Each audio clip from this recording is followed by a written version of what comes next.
Hello and welcome to the Knit Girls. It is March 26th, 2007. I'm Laura, also known as Lala, and this is episode 341. I totally did things out of order. You did, and you took away like me saying the all date. your That's things. Like the only thing of value I say during an episode is the date. I'm Leslie, also known as You Don't Call Me We're out Les. of practice because we've had like a week off. I know, and I felt guilty all week that we didn't record. I felt guilty as I was taking my 3-hour naps every afternoon. Yeah, we held SKP, our first Portland retreat, a week and a half ago, and we were just too pooped to record this week. It was a week ago. It wasn't a week ago. Well, I think it ended a week ago. Yeah. I definitely took at least an hour nap every afternoon after work. A couple of times I took a 2-hour nap. So I was rocking it. Pearl and I were out like zombies. It was, the retreats are awesome, but they are tiring. And especially when you have to go to work the next day. And fly 7 hours home. Yeah. So, but it's all good. Yeah. It was lots of fun. And we'll talk about Portland a little bit later. What are you knitting on, my friend? I have a couple things I'm knitting on. So right now what I'm working on is a tank. I will show you the first picture of it. It's called Marakai. I don't know. It's a simple stockinette top with a bit of lace up at the yoke area, and it's reversible. So that on part of the top, on one half of the top is a little buttonhole key, and then on the other half is netting, and you can swap it around and wear each side forward. That. So that's cool. And I am actually knitting it out of the yarn suggested, which is Plymouth Yarn's Nettle Grove. I know. I'm at about maybe 8.5, 9 inches. I've done most of the waist decreases. It's all bunched up on this needle. I'm not this small.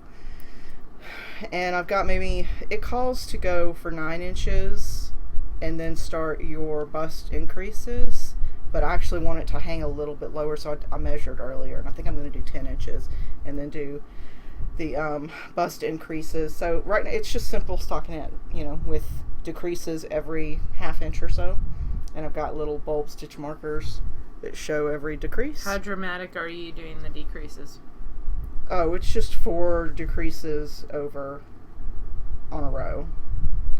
Every 7 rows? Yeah, I would say like every inch? 6 to 8. It's every half inch, but I've been doing it slightly more than that, so about every 5/8 of an inch. Just because of my You just mapped me. I had to figure it out. my row gauge is a little bit off from what the pattern calls for.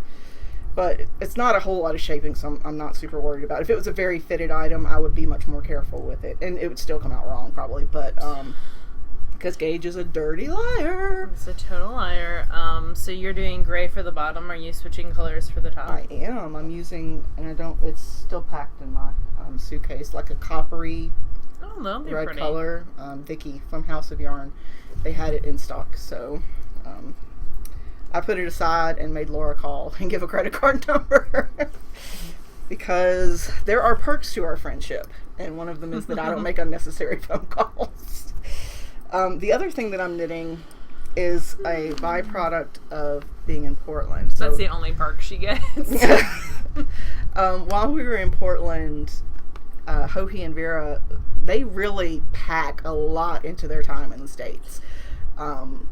They have some great contacts with yarn companies and designers and all that. Yeah. And so we were able to meet Kristen of Woolfolk, and get a tour of her farm. And you got to pet cows. We did. We got to pet Scottish Highland cows. You got to pet cows. I did not pet cows. The first cow I petted died the next day. No kidding. Aww. Janine. Yeah, she died she was like 17 years old or something insane, but I kind of felt like the Grim Reaper when I found out. So we got to see the farm and the baby goats. And her amazing house. And then gorgeous house, yeah. We went to the their new warehouse space. Yeah. So we got to look at the bases and the colors coming out this year. and all of that. And as a result, I'm going to pull this one out because it's still got a tag on it. Now, full disclosure, I've never used Woolfolk yarn before. I've heard of it, but it's never been at a local yarn shop that I've been to, so I haven't had the chance to try it. And what I'm knitting with is Woolfolk Far, and it is an Ovis Merino. It's chained. Ovis 21 Merino wool. Yeah. It's Woolfolk Far is the base. It's very luxurious. And the reason that I absolutely had to possess this was Hoagie and Vera have a friend named Miyoko who is a Portland resident. And she was wearing this beautiful it was one of Hoagie's cardigan. patterns. It was one of the patterns out of the new book. It was a coat pattern, but she had shortened it into like a cardigan. And it was like... the one with the cables that go down the split. back, and it's got a hood. It's really, really pretty. I don't have the book in front of me, so I can't remember what it's called. But it's the only coat in the new book. Interpretations 4 is the book we're talking about. And Hoagie Locatelli is the designer. Anyway, it was like... and I had to touch it because it was slightly fuzzy. It had just a slight halo on there. And it was like fold cashmere. It was just beautiful. And I could not believe that it was wool. I really did not believe her that it was wool.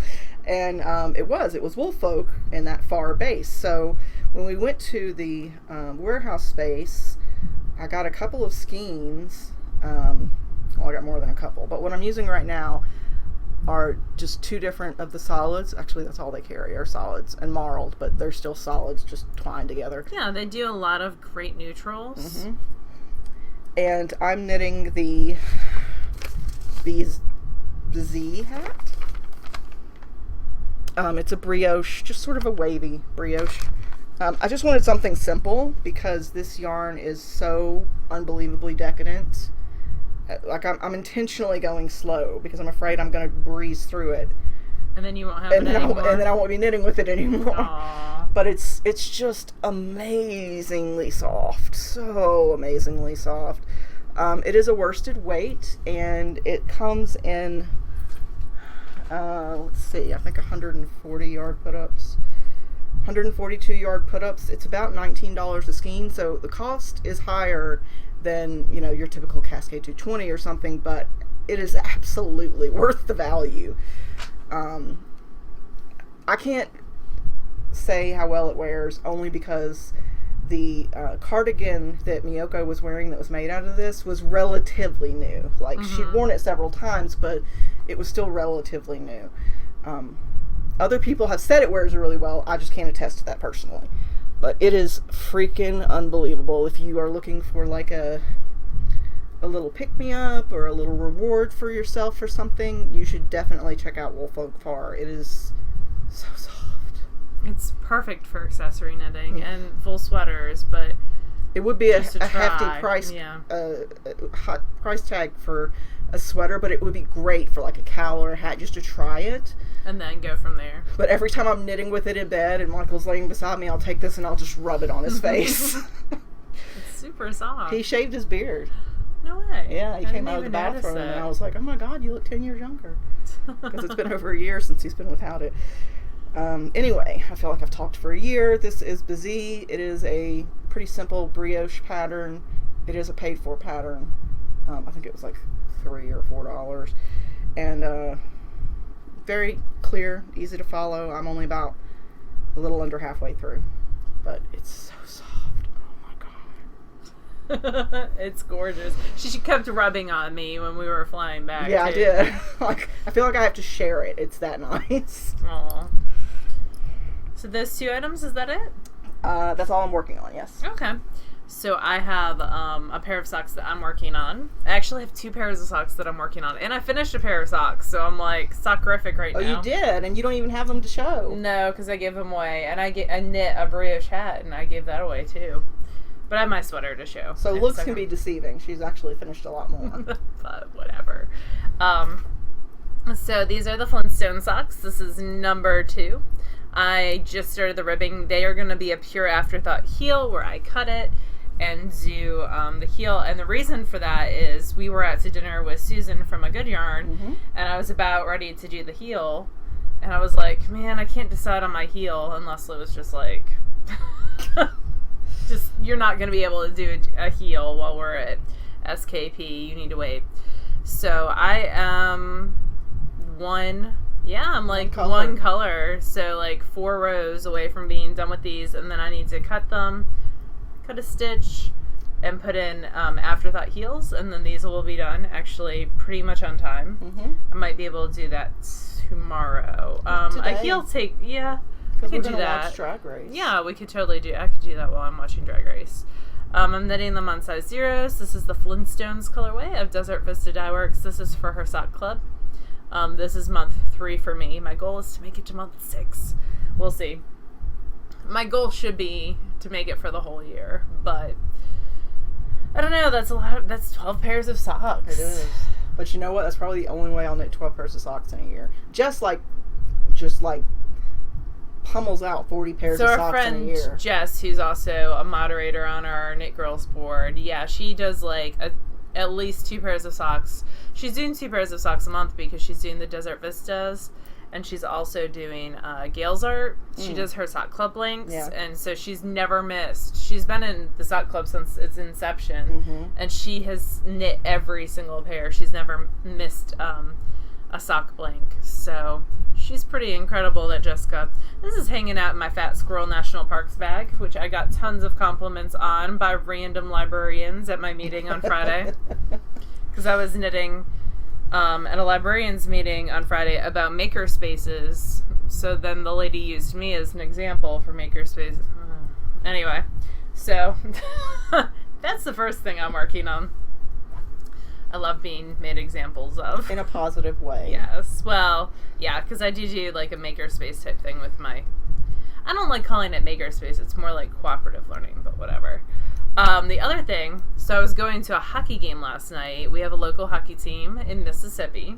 Called the River Kings. River Kings, yeah. And it's awesome because we got seats like first row right on the ice, which I didn't realize our seats were right on the ice, and I did not dress appropriately because it's like 80 degrees outside here. But when you're sitting on the ice at a hockey game, it is much cooler. But I was still okay because I had brought a sweater in my bag. Anyway, so I started a new pair of socks last night because I knew the Desert Vistas were not in a good place for me to take any place. And I can't start my new Desert Vista pair because it's...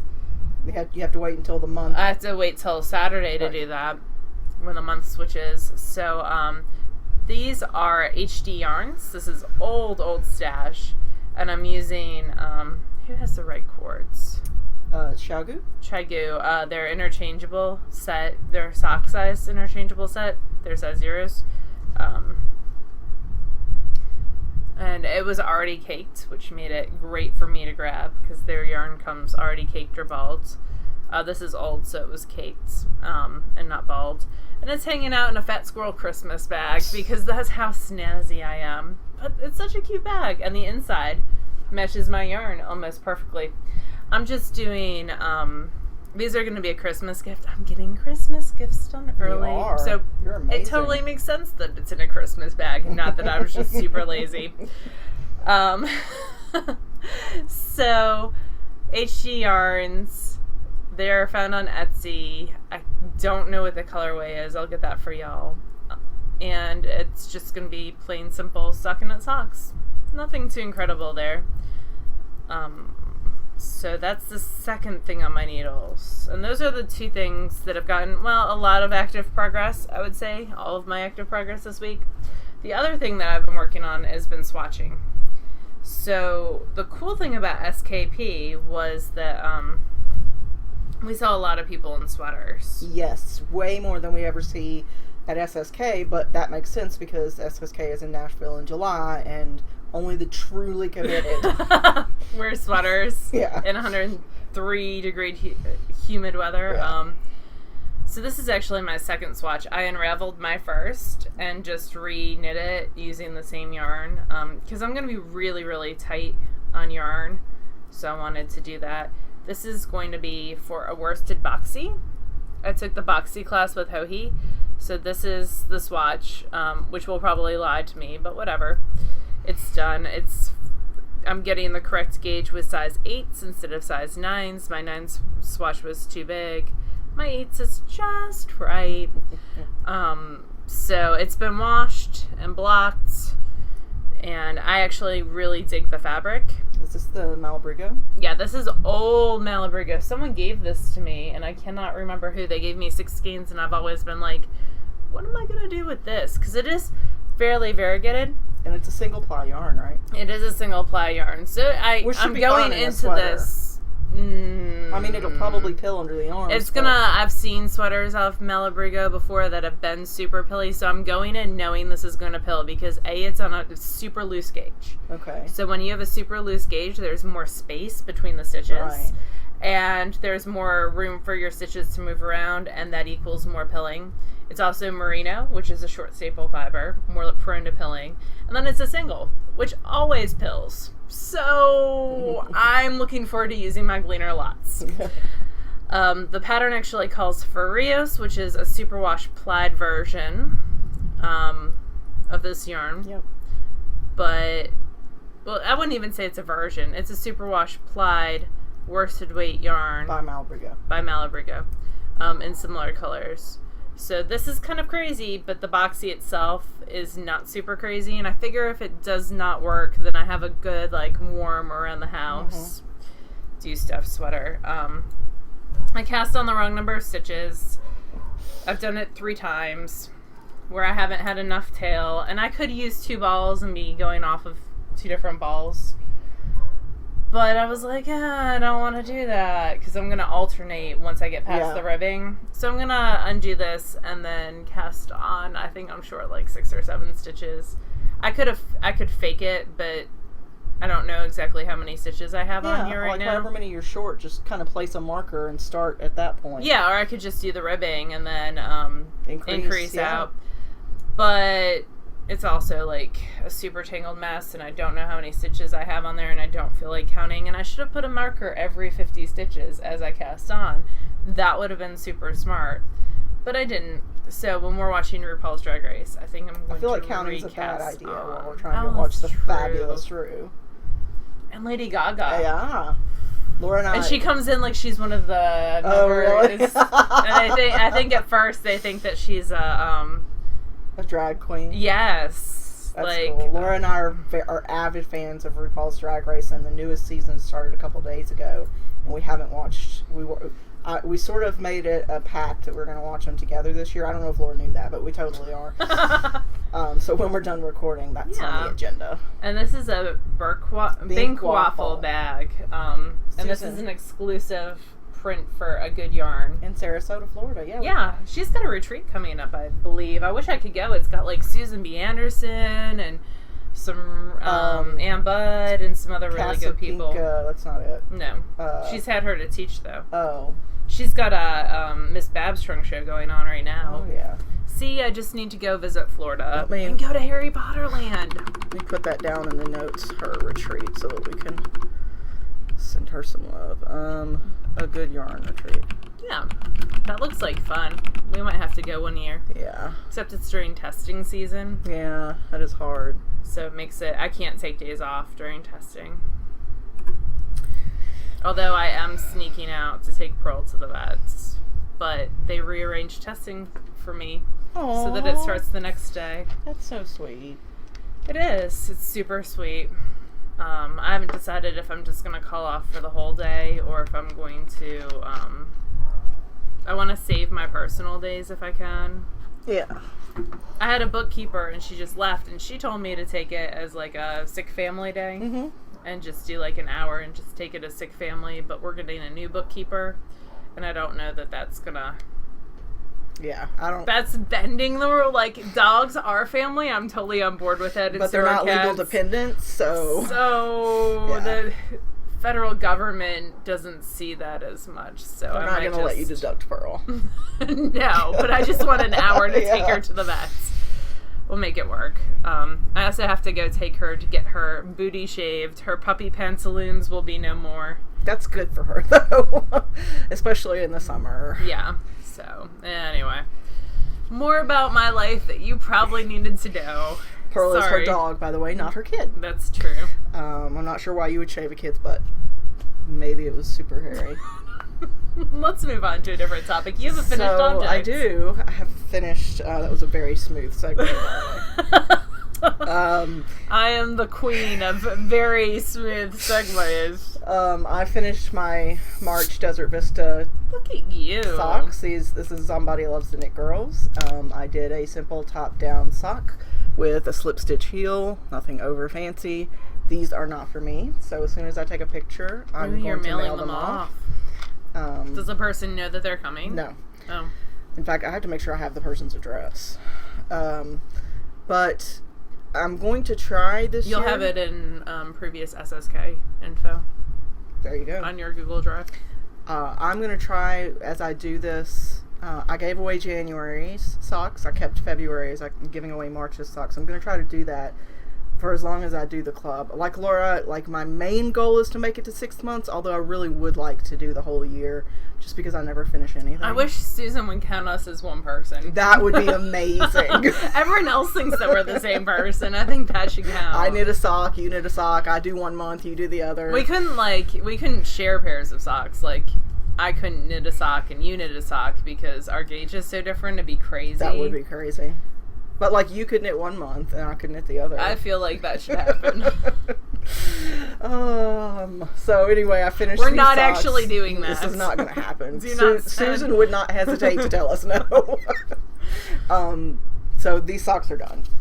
Excellent. I finished them on Saturday night of SKP. Yeah. While we were sitting around chatting. So I finished a pair. Was that your only finished object? That is my only finished tread object. on your toes. If Jessica's, like, I'm trying to show you the picture of what I finished, but Jessica might be texting me. She's very impatient, that Jessica. So I finished some simple Skype socks. That you started on the plane on the way out to Portland. It's really hard to see that. It is on my Instagram feed, and I will add a project page to Ravelry because the yarn's so awesome. It was another crafty girl in like a blues and grays, and it was perfect for the simple Skype pattern, like absolutely perfect. And there is a very sad picture that Leslie posted of me totally messing up the socks somehow. Yeah, it was like, when you were, I've knit you a lot turned of a heel and somehow your stitches were completely inaccessible. It was pretty hilarious. I've knit socks before. A lot of pairs of socks. This is true. I've seen you knit them before. And I use Magic Loop. I don't even know. I use Magic Loop quite a bit. But, so I had knit my heel. And then went to... You turned it. I turned it and went to pick up the gusset. Right. And picked up my gusset stitches. And then my needle, instead of being like here, where it was supposed to be, was over here. Yeah. Like... And every And time so- we used an extra needle to try to reposition it. It just made it worse. I don't understand. So it was, we kind of sorted that out at Twisted and on the Bus. The other thing that I finished, I actually didn't get a finished picture of, was a brioche hat. And I knit it while it was out of this hand spun that I had done a couple weeks ago. And it came out really, really, really cute. It was for your swap It was partner, the chubby brioche hat was the pattern. Yeah, super easy pattern. I had to change the decreases a little bit because it was not working for me.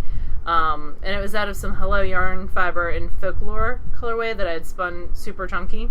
And it was for my swap partner. Oh, I should have brought what she gave me because that was super awesome. She gave me that, her hand spun, the shadow box. Mm-hmm. Super cool. We might need to do a swap for SSK. I might do that. Ooh, that's all you, baby. Or Gwen. I think it'll be okay. And then I think we need to have like a central location to swap though. I have to think about it because I thought that was really, really fun. And it was a good way to break the ice if you participated. And we did have like 20 out of the 35 people participated. It's more manageable with a smaller one. It is. But it still would be fun to do under SSK. I just don't want to organize it. Yeah, I could do it. I'm pretty sure I can do it. Gwen's taken a lot of load off of me. And only having one cow, Yeah. like we actually have two. We have the charity cow going on. And then we also have, I kind of like put every single person, every teacher into one cow this year. So one thread to keep up with, which makes it a lot easier. Yeah. And it makes it easier for everyone else, too, because they can knit who they want, Yeah. when they want, and also, like, they don't have to worry about... We've had some issues where people have actually knit for the Cal and forgot to post it by the deadline, so that way it extends the deadline a little bit further out, which is nice as well. So I finished those, and then I also finished the sweater, and I wore it. You did. And I just reblocked it, so I'm going to talk about blocking this in a second. That's the back. This is the radiant yoke. I can tell that's the back because it's got these super awesome short rows that makes the back... This would be my face if it was... It's like 100 degrees in here, so I cannot put it on. Sorry. But this is how it looks on me. I even wore it to work and got lots of compliments. It's totally smaller because look at the neckline. It actually... So here's what happened. I blocked this right before going to SKP. And I blocked how I normally block my sweaters, which is I put it in a tub of water with soak. And then I squish out as much of the water as I can. And then I just lay it flat and block it on my blocking boards with the ceiling fan on. I was in the boxy class with Hohi, which is a great class. If you can ever take a class with her, totally do. Or Vera. Vera's classes were very good as well.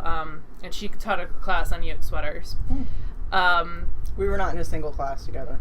Nope. We both took 3 classes each. Well, I did that on purpose. Oh. Because I figured Apparently if you... I stink. No.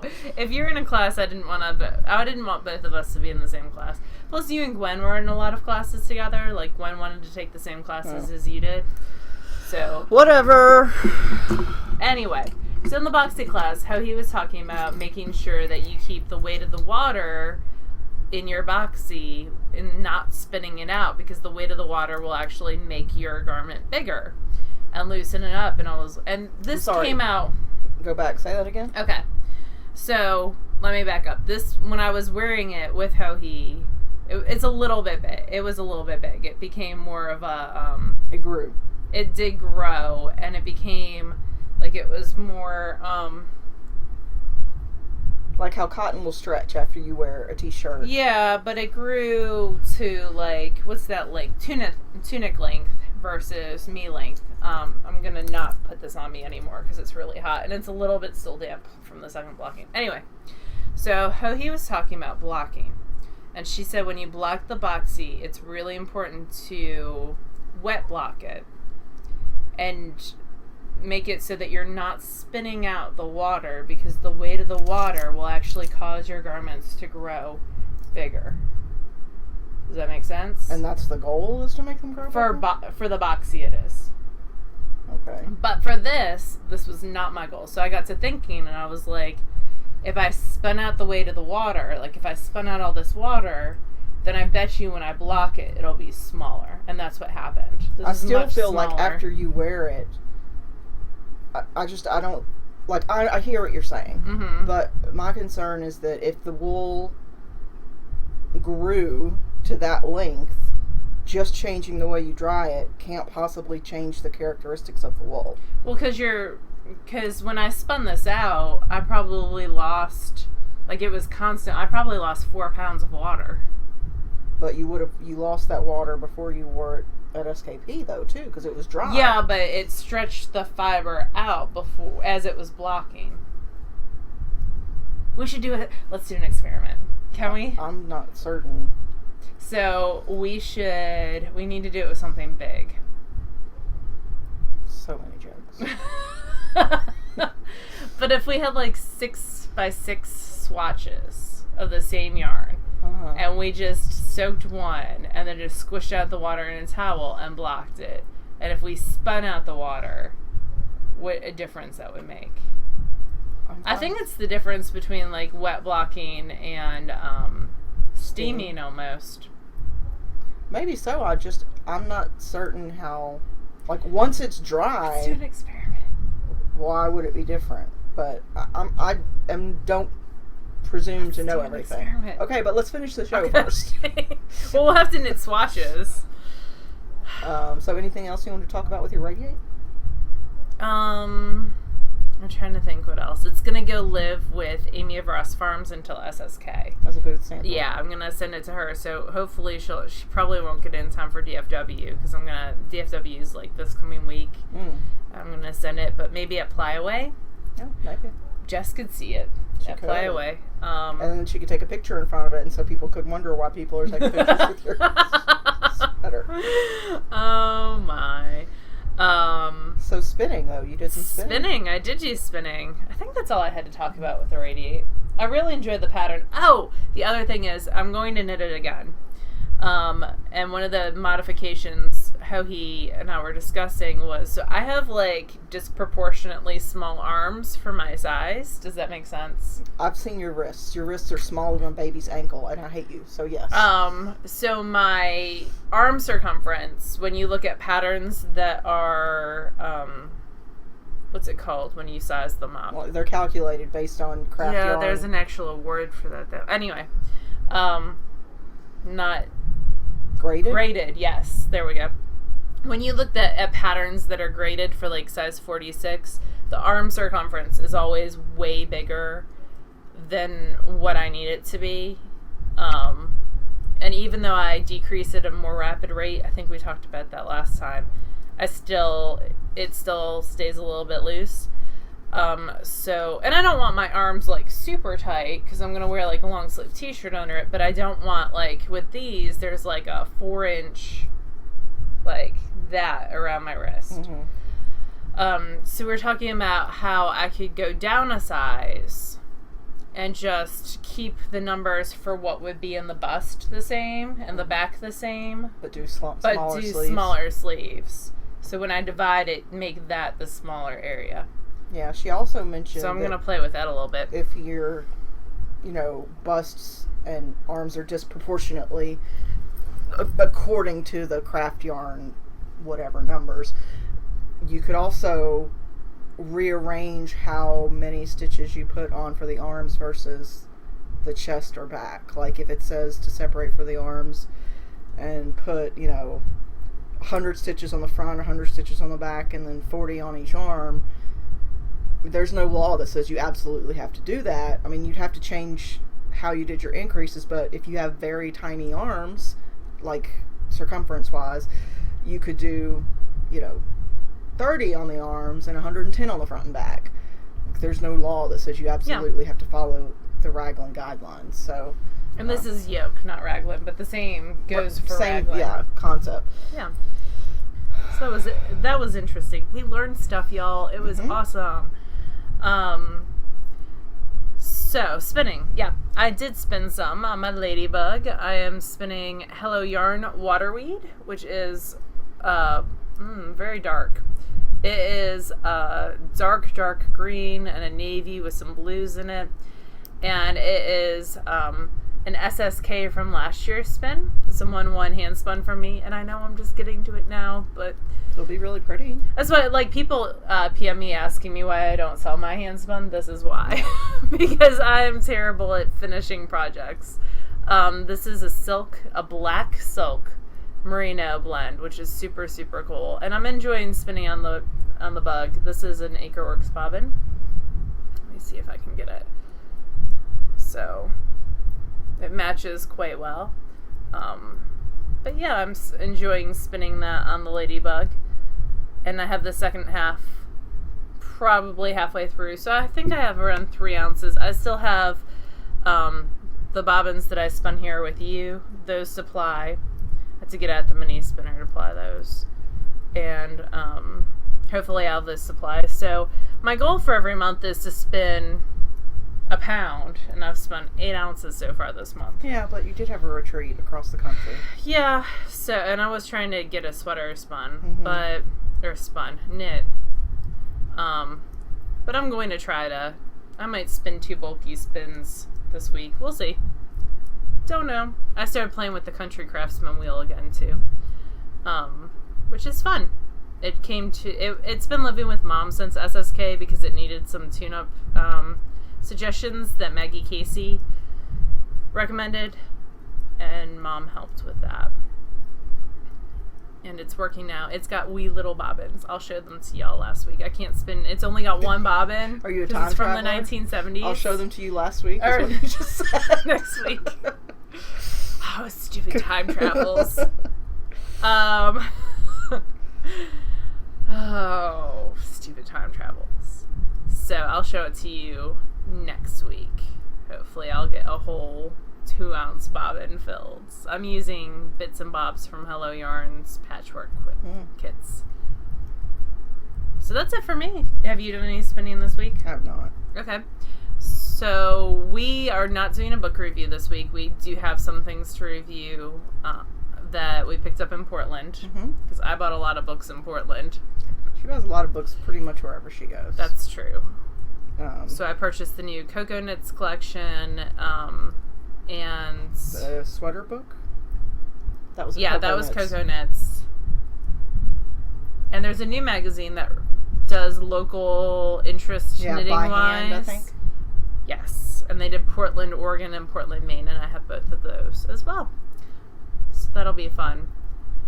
I have been reading a lot. I finished the Encrypted, the new one in that series. Which was the 4th, right? 5th? 5th or 6th. It brings in the younger sister. So there's 2 or 3 about the main character that it begins with. Yeah, and there's 2, and then it said the next book was about Alex, her brother. Yeah, and so there's 2 about her brother, one of which takes place in Australia, which I think you'll really like. So they're good. And then they go back to the original person, so that's 5, and then this was Antimony. Yeah. And so I think it's book 6. Okay. And it leaves you on a cliffhanger. So there's definitely going to be I just have book a hard 7. time with, like, I've developed with the Encrypted series, so the first 2 I've read, and, you know, I really like the protagonist. You like Verity? But then in the next book, it's her brother, which you've only sort of peripherally even heard of in the first couple books, and so I didn't pick it up because I was like, I don't know if I like her brother, Alex. Yes, Alex. I think even more than her. I like the Australia one a lot. Okay, well I'll pick up the next one then and check it out. Yep.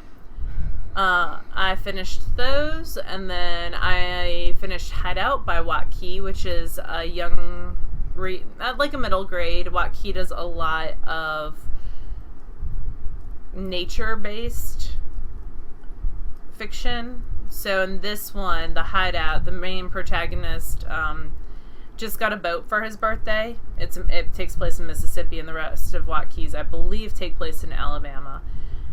And he gets a boat, and he kind of decides to go looking for this body that's been missing in the swamp. Like, he's in the Jackson, Mississippi region, where there's more like swamp type river land.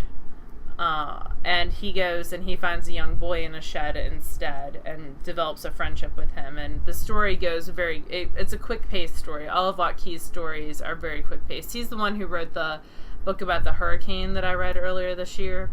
That's also very good. And he's written 4 Mile and Alabama Moon and some other stuff. So it's good if you have a boy who likes hunting, fishing, or a girl who likes hunting, fishing, action-adventure that's more fast-paced. That would be a good one for them. I also finished Wind Witch by Susan Dunyard. That's a YA fantasy. It's okay. It feels like a filler book. You know how you start a series really strong, and then the last book's pretty strong, or in a trilogy, but that middle book's like, this is how we get from here to here. Yeah. It was that kind of book. So it wasn't my favorite. And I feel like it's going towards the direction of zombies a little bit, and I'm not a huge zombie fan, but I'll read the last book when it comes out. Currently, I'm reading Short by Holly Goldberry Sloan. It is the woman who wrote Counting by Sevens. It's good. It's about a girl who's short, which I have a hard time relating with. And she's the shortest person in her family, but her younger brother and her are dragged by their mother to try out for a production of Wizard of Oz, and she gets cast as a munchkin. And it's her kind of growing up, but also being exposed to, like, the theater world for the first time. She's got some very pointed, like, views of the world, which is interesting. I don't know if teens would think the way that she thinks, but it's an interesting read so far. It's not knocking my socks off, but it's not horrible as well. And that's realistic fiction. That's a middle grade one as well. So that's what I've been reading, along with lots and lots of Fluff. Sawyer Bennett hockey romance fluff. Yeah, I might have seen that come up. I finished the second Encrypted and the second Terran Soul book, and I've mostly been reading fluff, and none of it's been really good fluff, so I won't bother linking it. I don't mind sharing the fluff stuff that I read, but only if I think it's worth the time reading it. Yeah.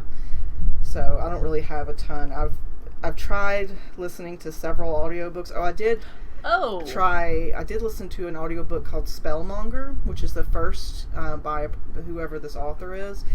And it was good, but I felt like it got a little too kind of dragged out and political in spots. I think you'll like The Veil. So I just finished the audiobook for The Veil by Chloe Neal. And if you like Alana Andrews type stuff, I liked her Chicagoland vampire series for a while too, and then it got a little bit not as good. I need to go back and read it because it's at my local library, but I listened to the audio of The Veil and it was quite good. And then I read the second one. That's why if you were talking to me at SKP and I was telling you how I can't turn my Kindle off of airplane mode because I have 4 books that I have to read, and the internet will snatch them back. They will steal them back. That is true. Because they were library checkouts. That was one of them. So I listened to Spellmonger. I did finish it, but mostly because I was cutting or sewing while I was listening, so I wasn't heavily invested. I've read a book before in this series called Hard Luck Hank, I think. Let me pull it up. Kobe's been breezing through the Muirwood books, The Wretched of Muirwood, The Blighted of Muirwood, The Cursed of Muirwood. He's now on The Banished of Muirwood. Oh my. Hard Luck Hank by Stephen Campbell, which is sci-fi, and it's set, on a space station, and the main character is like this indestructible rock man called Hank. Oh, he's not really rock, but he's very dense. He's like the Thing. Yeah. And I just can't get into it, so I'm going to return it because Audible has a great return policy. I did listen to Annihilation, the first in the Southern Reach trilogy, which, if you're looking for a really weird, you're still not sure what's happening book at the end of it, this is the one for you. It is a trilogy, although I think that there's a 4th book either out or on the way. I've read the first 2 and part of the 3rd, but Audible and Amazon, because they're the same company, if for some books, if you already own the Amazon version, you can get the Audible version for $2 or $3. Yeah. Not for all books, but for some books. And that one I already own, so I got it for $3 and listened to it.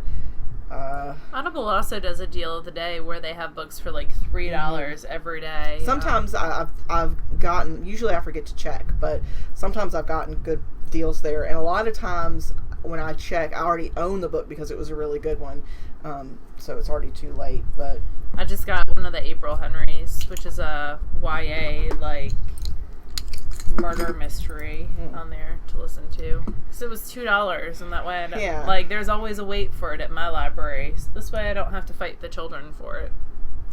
But yeah, I don't really have much to talk about book-wise. I did do some quilting. Yes, tell us about your quilting. Over the past couple... So once we got back from SKP, I didn't do anything crafty for a few days. I did have to work the next day, so just like Laura. So I just didn't... I don't know. I needed a break, so I read and played games on my tablet and that sort of thing. But then by Wednesday, I was ready to do something, so I was working on a quilt top and some quilt blocks. So I am 4 weeks behind in the Social Bee Sampler. So I caught up on 2 of them today, and I've cut the fabric for the other 2. I just haven't had time to sew them. So this one is... so the Social Bee Sampler is a free to participate. You get a free pattern out of it, and you get, every week, you get a new block recipe. So this one is July the 4th is what it's called. It is the number 5, and this is what mine looks like. That's cute. So it's just sort of like a wonky star. And then I wonder if it's supposed to look like a firework. I don't know. And then this one is the Seasons. And I like that one a lot. It's all just half square triangles. I'm showing you the man behind the mirror. But they're very easy for the most part. You do need just a basic idea of how to make half square triangles and cut fabric and stuff. But other than that, really, I think any beginner could do this pretty well. And then I finished the quilt top, this behemoth. So this is Postcards Do you need from a hand? Sweden. Yeah, in just a second. It came with 36 different fat quarters. So 36 colors that you then cut into squares, certain different numbers of squares for each color. Some needed 1, some needed 12, and then you further subcut those into half square triangles. And then you had to follow a recipe order to get everything. I mean, you don't have to, but if you are terrible at doing things randomly and you need instruction, then you follow it. And then if you're me, you sew the strips together backwards and upside down, and so it doesn't matter anyway. So I really don't think it matters because it's just sort of like a pixelated look. But the top is done, and it is large. We'll only be able to see parts of it, but yeah, it's just a bunch of different half square triangles put together. It's going to go with me. These are all Moda or Kona cotton, and it will go with me over Easter. It's really pretty. To Mama Linneman's. What batting are you going to choose for it? You going to do a cotton? Probably. Same with you? Yeah, because this one is very imperfect, but was such a pain. I don't know that I can give it away. I don't think that you need to make excuses to keep your own quilts. Well, I enjoy giving things to people. I enjoy, people enjoying things that I made. And so I like to give things away, but this one was such a pain. And, for me to keep it, it doesn't bother me that these points aren't precise and things are a little wonky. That doesn't bug me because I know I put it together and know how much work it was. So it's fine, If it's for somebody else, I tend to be much more careful and precise about what I'm sewing. And I think that's all of us, though, with every project. Yeah. I keep the rejects, but I'm okay with that. I'm even okay with that peach really pretty, right there.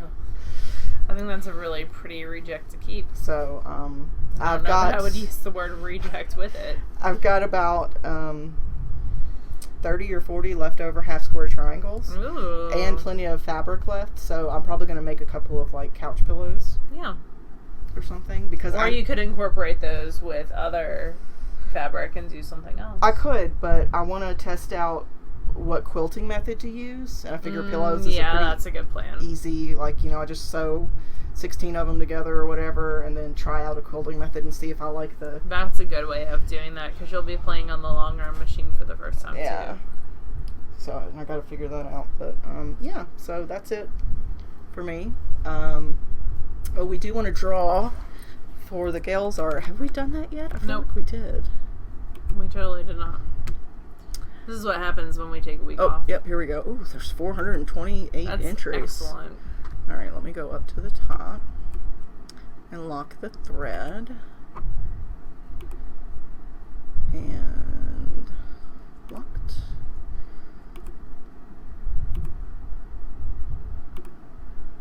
All right, let's add window capture and do the entire window so you guys can see it too. Or not. You'll just have a black box over your face? That's kind of fun. Yeah, okay, well, sorry, I'm not going to sit here and make you guys deal with me doing technology. So I'm just going to do random.org, and it's going to be between 2 and 429. Let me double check that number just to be sure, because I have done it wrong before. 429, yep. Alright, so between 2, 429, are my numbers correct? 2 and 429. Yep. Yes. The winning number is 12. 12. That's exciting. So for those of you who low say numbers ever win. So this was, what was your favorite vacation spot or ideal vacation spot? Let me make this just a little bit bigger so we can see the numbers. And it is TD Brace, who is the winner and who's recommended St. Thomas, swimming with the sea turtles, kayaking, lounging on the beach. Just a few things I would do. Me too, TD Brace. Let's go. So TD Brace, I will get your information to Gail so that you can claim your sock club membership. And thank you to everybody who entered. Yes, for sure. Okay. That was an awesome prize. Let me also link in the retreat that we were talking about with the Good Yarn Sarasota. Yep. Because there are still a couple of openings, and this is in Orlando, and you can find all the information on her blog, which I'll link in the show notes, and it's a late May event, so it's May 18th through the 21st. And I'll just go ahead and add a link here so that anybody that is interested can check it out. That's the last week of school for me. This is her first year doing it, but we've chatted with her a lot about retreats in general, and she's got a really good handle on stuff, so I think it's going to be great. I think that's everything except SKP stuff. Yeah, Stash information will be coming out soon. Basically, it will start the end of May, the last weekish of May. Let's see. Or we can just say now.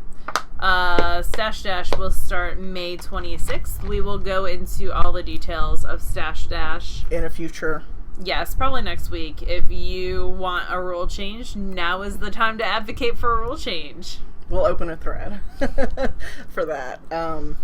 Laura is the maven of Stash Dash. I have zero control over the rules or the setup because it is Laura's event, and I'm happy to cede any control to her for that. I am actually going back to work on July 31st, but we won't make Stash Dash, and then we'll continue it on through probably the 15th of August like we've done in the past. I think that's a good date.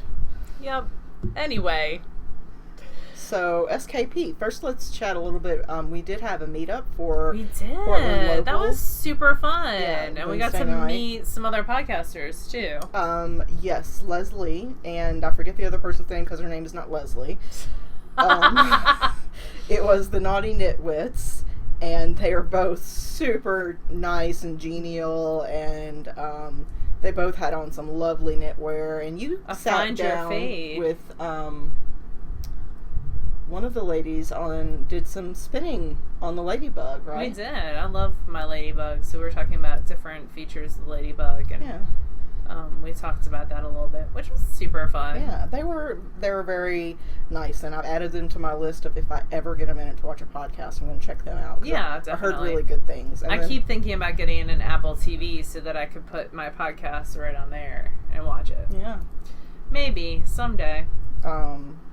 And then, of course, we had other folks. You know, we actually met someone in the airport while we were chatting with her. We ran into Hohi and Vera and Miyoko at the airport while we were waiting on our luggage, which was unexpected.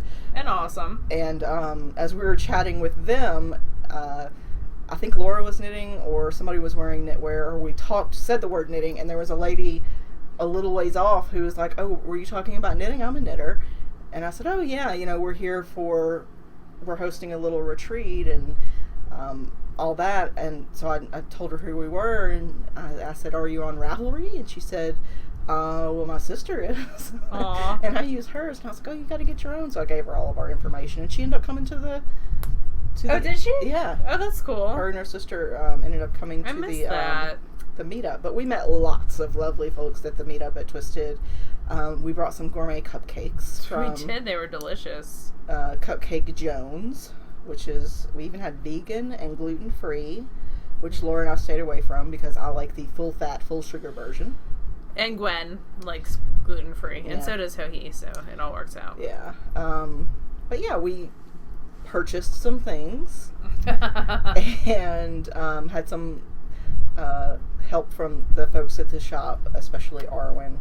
And it was super fun. yeah, it was fun. It was very low key, and we got to just chat and hang out, and that was great. And if you were there and we forgot to just mention you, and whatchamacallit arranged it, which was Alicia. super Yes. sweet. She's very always kind. We met her sweetest. Last year at Happy Knits. Yes. And she was kind enough to put it together for us this year, which is very appreciated. But yeah, if we forgot to mention you, it's not a personal thing. My brain only holds things for a certain amount of time, and then it's just forfeit. But it was really, really nice. Yeah, it was. And they gave away some prizes, too. Yeah, they did. They gave away door prizes, which was super unexpected and very sweet as well. And then Thursday, we went out in the morning, we went out to Woolfolk and the farm. And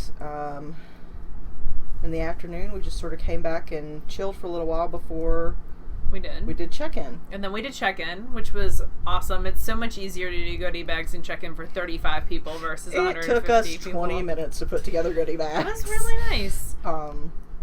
But seeing everyone was really, really awesome. We had some people who have been to SSK in the past, and then we had some people who had never been to any of our events before. Or any event, period. And that was really nice as well.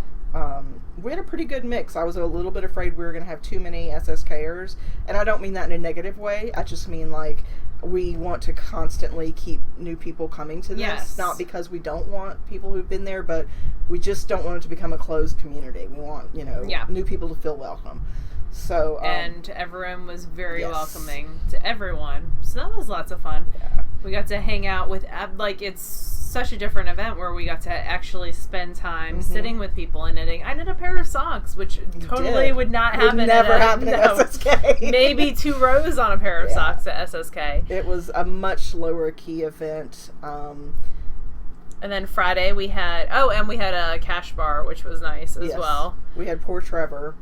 Poor Trevor. The way that the event center is set up there in Portland, we paid for most of the meals and basic beverage, water, coffee, tea, and juices and that sort of thing. But if you wanted alcoholic beverages, because this place has a brewery on site and 3 bars. Very good pomegranate cider, for sure.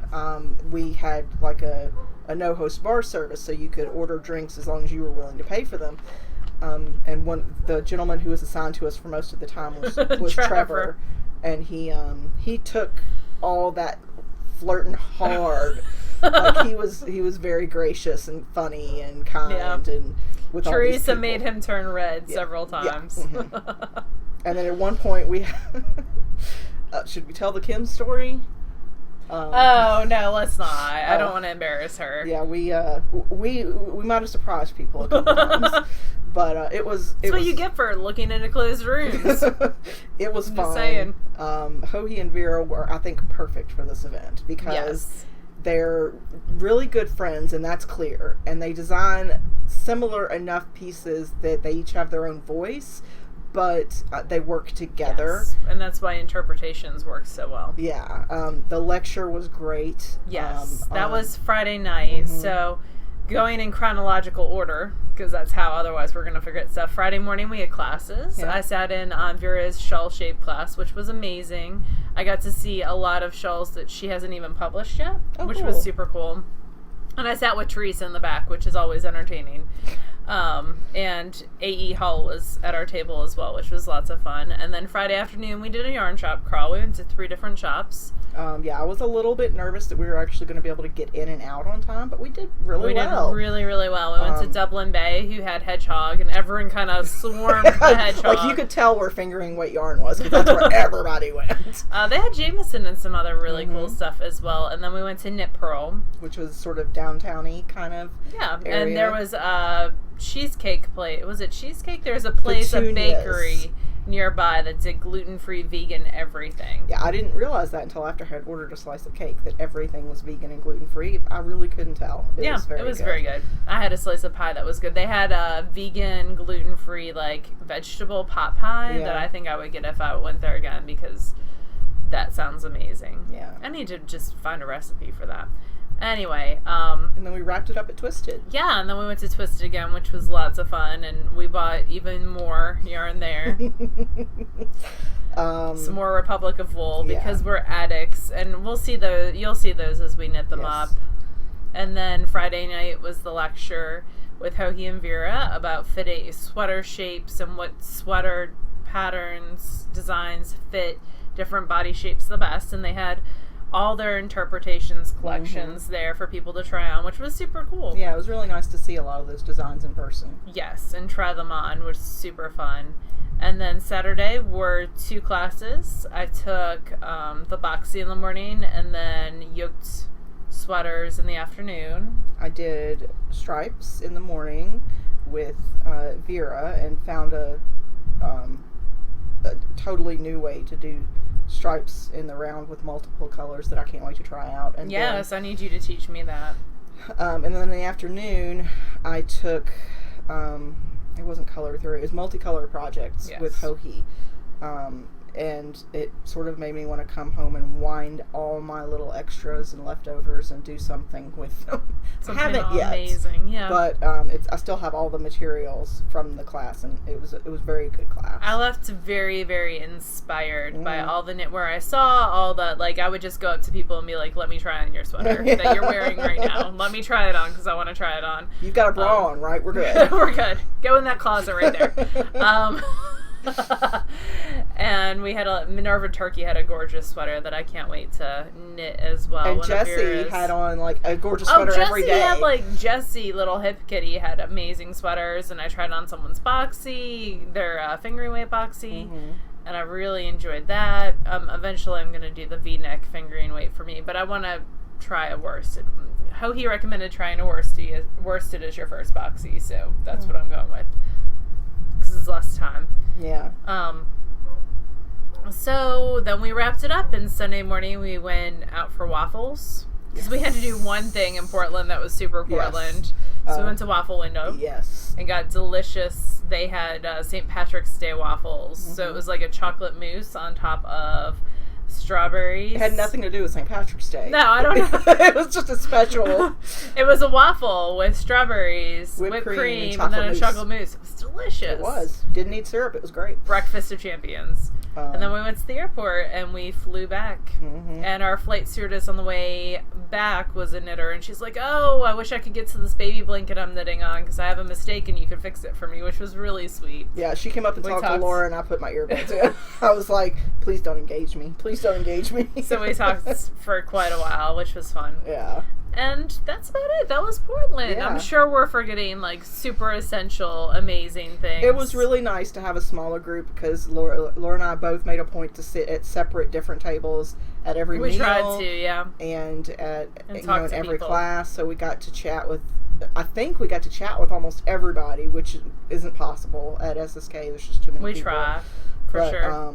I think everybody had a really good time. We did a little bit of a Q&A at the end, and there were some things that we think we could improve for the next event that we do. Definitely.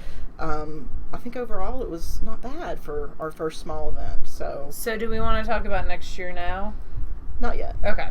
Everything's very up in the air at the moment. Yes. We aren't committing to doing anything specific at any specific date, but we are looking at options. So. Yep. I think that's it. We've been talking for an hour. We have. We're Chatty Cathy's. So next week we'll be doing. It won't be next week. Won't be Patreon. It'll be the 2nd. So we'll have to wait till the following week. What else did you have to add? I just wanted to put it out there in the universe. This was our first event with Gwen. Oh, who was freaking amazing. She is awesome. Gwen is our sort of kind of part-time assistant wrangler. If you've emailed us about SKP or SSK, you've probably chatted with her. Definitely. And she was worth her weight in gold at this event. So she'll definitely be at SSK as well. And hopefully any future event we ever have, because I am now spoiled and she is amazing. So. Yeah. But yeah, we'll record again next week, but the Patreon won't have built by that point, so it'll be the following week. Yeah, we'll do the following and hopefully I'll have caught up on spinning by then. Yeah. We'll see. But yeah, that's it. we hope you guys have a great week, and we will talk to you next time. Bye, y'all. Bye.